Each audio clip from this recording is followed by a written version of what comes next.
Autumn twilight draped the Blue Ridge Mountains National Forest like a damp, chilly veil. The fading sun pierced through ancient oak canopies, casting mottled patches of light and shadow on the forest floor, making the woods feel both enchanting and uneasy. Nate Carver walked slowly along the leaf-strewn trail, his wood saw slung over his shoulder, clinking softly with each step.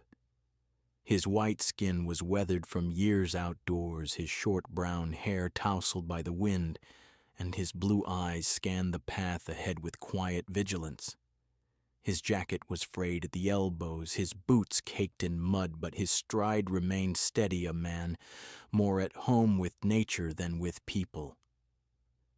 Behind him, 8-year-old Jace struggled to keep up, clutching a rusted metal toolbox with both hands. The boy's fair skin flushed from the effort, his blonde hair falling into his eyes, but he didn't complain. Jace had grown accustomed to silence since his mother died. They were out gathering firewood as they did every weekend. Their small wooden cabin on the hillside needed heating. And money was always tight. Nate paused beside a fallen tree. He set down the saw, ready to work, when Jace froze behind him. "Dad." The boy's voice was small, but something in it was off. Nate turned. "What's wrong, son?" Jace swallowed, staring at the ground a few steps away. "I heard something." Nate frowned. He listened. Wind rustled. Leaves fell. Nothing unusual. Then he saw it. A patch of freshly disturbed earth, uneven and still damp. Dry leaves scattered over it hastily, as if someone hadn't had time to hide it properly. Nate's instincts tightened his chest.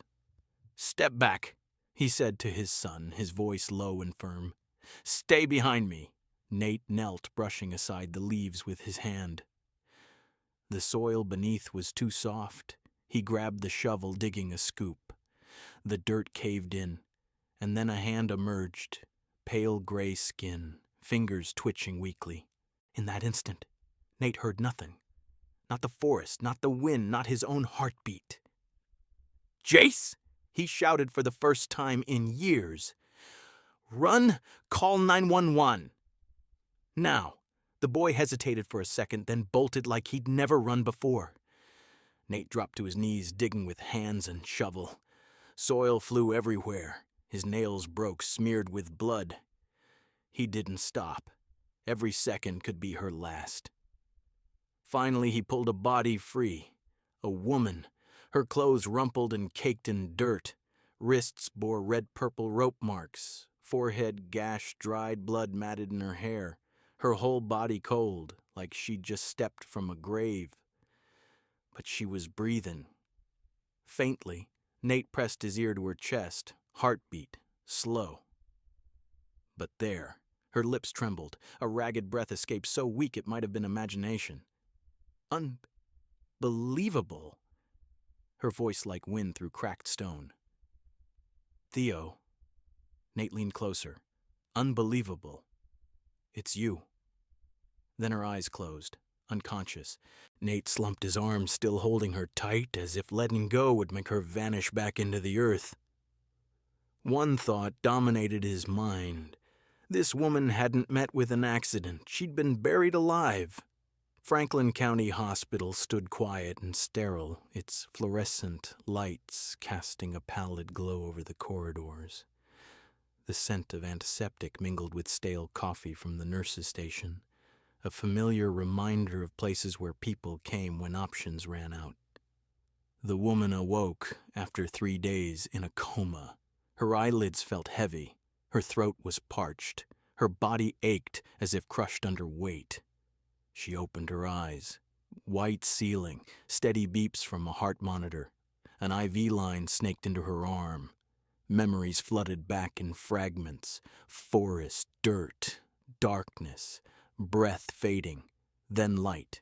She turned her head slowly. A nurse approached. "You're awake. You're Vivian Hart, right?" Vivian closed her eyes briefly. That name dragged a whole other life with it. Outside, the news had exploded like a bomb. Female tech millionaire Vivian Hart found in woods after 8 days missing. Hartridge founder suspected kidnapped, who's behind it. Reporters swarmed the hospital entrance, but Vivian refused visitors. She made one request. "The man who saved me," she told the doctor, "and the boy with him. I want to see them." That afternoon, Nate Carver entered the room, his hand resting lightly on Jace's shoulder. Vivian looked at them. The man in a worn jacket, his white face etched with fatigue but steady. The boy huddled close, gripping his backpack strap, eyes wide with curiosity and caution. She propped herself up with effort. "You're the one who dug me out," she said, her voice raspy but clear. Nate nodded. "Yes." A long silence stretched. Then Vivian continued slowly, each word measured. "You saved my life, but I need you to do one more thing." Nate didn't ask. He waited. "There are people out there," Vivian said, her eyes darkening, "who planned for me never to come back. Not for money, for power." She reached with a trembling hand into the bedside drawer, pulling out a folded slip of paper. On it, a single name, Theodore Maddox. "He's the only one who knew I was taken," Vivian said, "and he won't stop until I'm gone. For good." Nate stared at the name. He didn't know what it represented, but he knew one thing. The woman before him was no victim. She was gearing up for a fight. And somehow he and his son had been drawn into the center of it. Nate folded the paper and handed it back. "What do you need me to do?" Vivian met his gaze. "Help me reclaim the truth." Nate hesitated, his mind flashing back to his own past. 4 years ago in Denver, he had been a software engineer at a thriving firm, his white hands deft on keyboards, building secure systems for corporations. His wife Emily had been alive, then vibrant with the same blonde hair as Jace, but a car accident on an icy road had taken her, leaving him shattered. He quit his job, moved to the mountains with their son, trading code for tools, stability for solitude. It was simpler that way. No more reminders of what he'd lost. No more risking attachment. Jace shifted beside him, pulling Nate back. Vivian watched him closely. She was in her mid-30s, her white skin pale from trauma, dark hair framing sharp brown eyes that held intelligence and resolve. As founder of Hartridge, a tech platform revolutionizing data security, she had built an empire. But now that empire threatened to bury her. "Maddox is my vice president," she explained. "He wants control. I was about to release open-source tools that would disrupt our profit model, help the underserved without the fees. He couldn't let that happen." Nate absorbed it. "So he staged your death?" Vivian nodded. "Kidnapped me, starved me, drugged me. When I refused to sign over the company, he ordered me buried." The room felt smaller, the beeps louder. Nate glanced at Jace, who was staring at the floor. He couldn't drag his son into this. But Vivian's eyes pleaded not with desperation, but with a shared understanding of loss. "I've been alone in this world too long," she said softly, "building walls instead of bridges. You pulled me from the ground. Maybe you can help me stand again." Nate rubbed his jaw, the stubble rough under his fingers. He thought of Emily's last words. "Promise me you'll keep going for Jace." He looked at Vivian. "We'll stay close, for now." Vivian's shoulders relaxed slightly. "Thank you." As Nate and Jace left the room, he felt the weight of her gaze. This wasn't just about saving a life anymore. It was about choosing to protect one. And for a man who had run from connections, that choice felt both terrifying and inevitable. 3 weeks later, the rain still hadn't let up in Richmond. Vivian Hart returned to the city in silence. No press conferences, no public appearances. She rented a secure apartment on the 34th floor of an old building tucked away from the financial district, a place no one would expect a kidnapped millionaire to hide. Nate Carver and his son Jace moved into the unit below. Vivian hadn't asked for it, but Nate knew she was living on the edge of life and death, and he wasn't the type to walk away after pulling someone from the grave. She greeted them with 3 words, "I need to trust someone." That evening in the narrow apartment, Vivian placed a hard drive on the table. "You were a software engineer in Denver, right?" Nate nodded.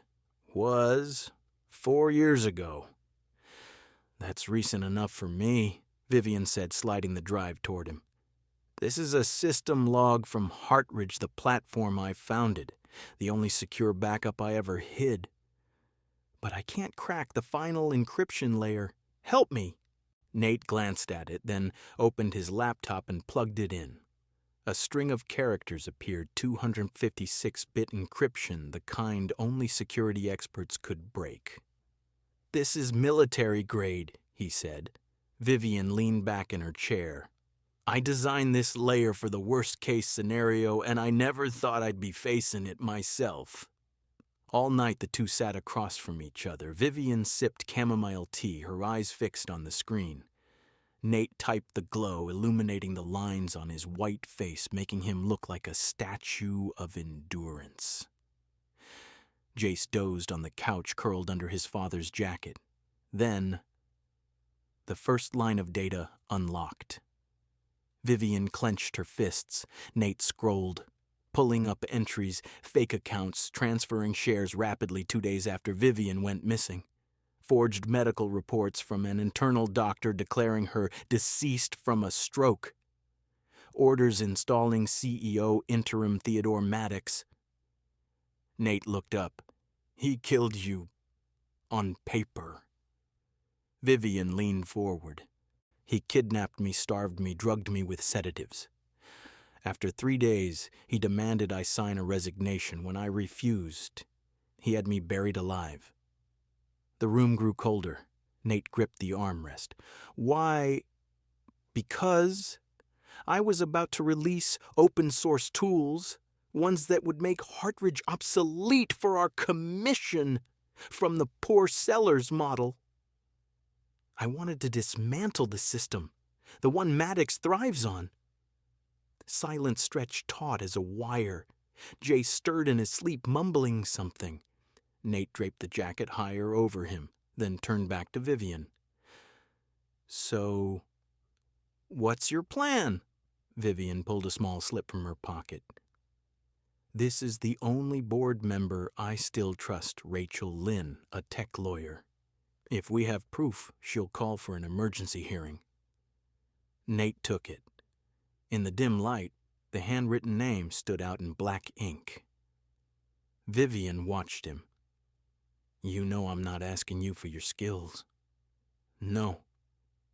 I'm asking because I've never had anyone look at me like a real person. Not a boss, not a billionaire, or not a survivor.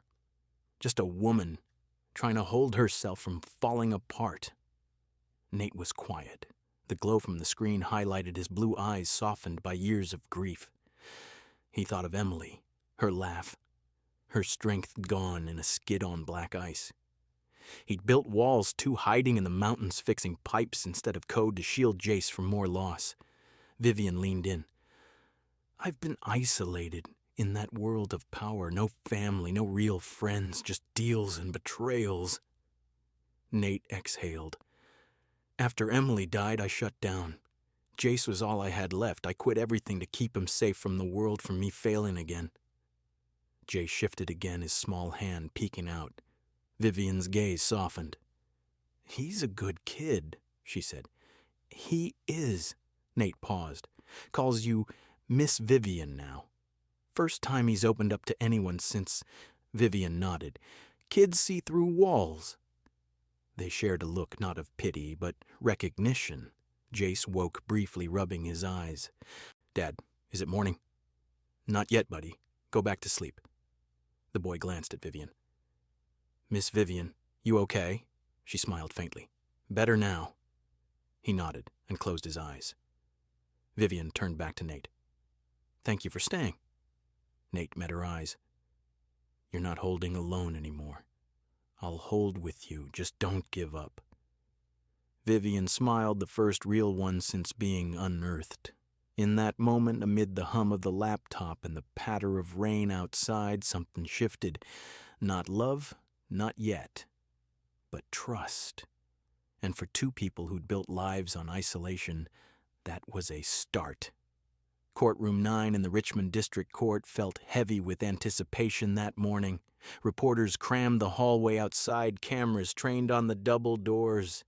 Headlines screamed, Missing CEO returns to sue VP for murder plot. Inside, the air was thick, every breath measured. Vivian Hart appeared in a gray suit, no jewelry, no makeup. Her dark hair was tied back simply. Her brown eyes were sharp, not for attack, but unyielding. Across from her sat Theodore Maddox in a three-piece suit, purple tie, a defiant smile like a predator certain of victory. The judge took her seat. Rachel Lynn Vivian's lawyer began. Your Honor, we will prove that Vivian Hart, founder and rightful CEO of Hartridge, was kidnapped, her records falsified, and her position usurped in a conspiracy for power and profit orchestrated by Mr. Maddox. Maddox's lawyer rose, not glancing at Vivian. The board will see my client has no motive, no criminal acts, and Ms. Hart, while we sympathize with her trauma, is fabricating a delusion to cling to control. The room stirred. Vivian closed her eyes for a second, then opened them. Composed. Rachel called the first witness, Nate Carver. He stepped to the stand. Faded shirt, khaki pants. No attorney, no notes. Just a small USB in his pocket. Who are you? Maddox's lawyer asked, tone-dripping condescension. Nate Carver, plumber single dad. What do you know about tech to testify here? Nate smiled faintly. Before my wife died, I was a security engineer at Kinetic Systems. I built encryption for state governments. My hands may be calloused now, but my mind remembers code. Murmurs rippled through the gallery. Nate plugged the USB into the projector. The screen lit up. I've decrypted Hartridge's back-end logs.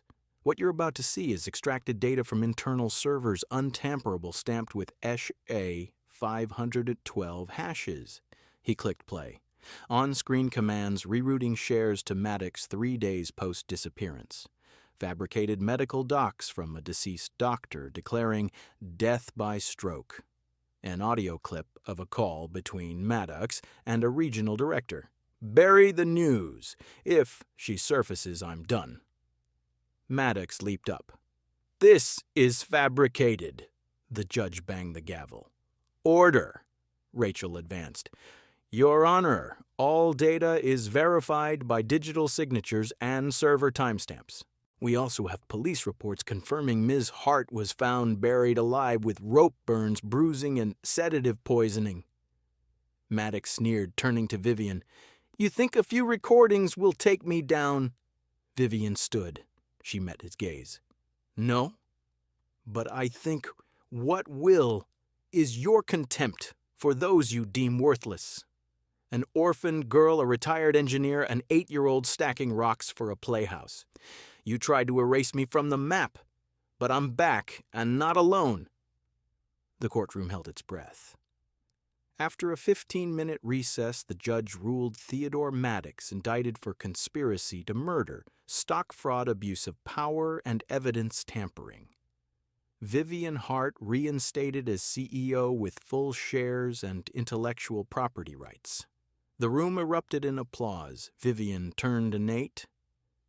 He said nothing, just placed a hand on Jace's shoulder like a silent vow. We're behind you. Vivian bowed her head slightly, not in defeat, but in gratitude, finally not standing alone. 3 months after the trial, Hartridge reopened trading with shares surging 34% in a week. Magazines hailed the woman who rose from the earth and cleared the trash from tech. But Vivian Hart vanished from the spotlight. No statements, no TV spots, no TED invites, no million-dollar memoir deals from 3 publishers. She slipped away from the media. Again. Few knew that on a March afternoon, in a small town near the Blue Ridge Mountains, a 3-bedroom wooden house had been freshly painted cream with a seashell wind chime on the porch and a vegetable patch in the yard. Jay shouted with glee, launching a paper airplane across the lawn. "Miss Vivian, watch me fly!" Vivian emerged from the kitchen, hands dusted with cookie flour. Her hair was shorter now, casual tied high or loose as she pleased. "I see it, little pilot. But land it right, I just planted the carrots back there." "Yes," he yelled, grinning wide. Nate stepped out from the shed, paint bucket in hand. He wore his old shirt jeans smeared with dirt, but his blue eyes held a peace absent for years. "You just hit Jace with your deep CEO voice," he teased. Vivian planted her hands on her hips. "Not intimidation. Personnel management." They both laughed. They didn't date publicly. No pet names, no posts, no hand-holding in town. They just built a home, literally. Nate fixed the roof. Vivian assembled cabinets. She learned to bake bread. He taught Jace paper folding. Evenings, the 3 read books. On rainy days, they huddled under blankets watching old DVDs. In strong winds, they shared bad days, not to complain, but to remember they'd survived. One April evening with Jace asleep, Vivian sat in the wooden steps, gazing at the forest. Moonlight filtered through branches like light from another world. Nate joined her silent. "They're still looking for you," he said. Vivian smiled. "They don't know. I've been found." He turned. "Do you miss the old life?" She pondered, then shook her head. "Actually, I never truly lived until buried. I thought I'd die then. And I did the part chasing spotlights, proof's revenge." She looked at him. "The rest, you unearthed." "Jace called me Miss Vivian first. I got to start over." Nate stayed quiet, just took her hand. The one once bound in darkness, now resting secure in his. A year later, the Asheville Tribune ran a small weekend piece. "Once Missing Woman Opens Skills Center in Woods." It went unnoticed mostly. A few lines. "Former CEO Vivian Hart runs the New Roots Center, a nonprofit teaching woodworking repairs basic coding to mountain kids. Her tech advisor, Nate Carver. Self-appointed smile director, young Jace." In their living room hung one photo. The 3 of them, not on a stage of fame. Just sitting together, eyes on the sunrise, with Vivian's handwritten note. "Sometimes you don't need saving from the pit. You need someone who chooses to stay after pulling you out." They didn't declare love. They lived it. And for them, that was enough.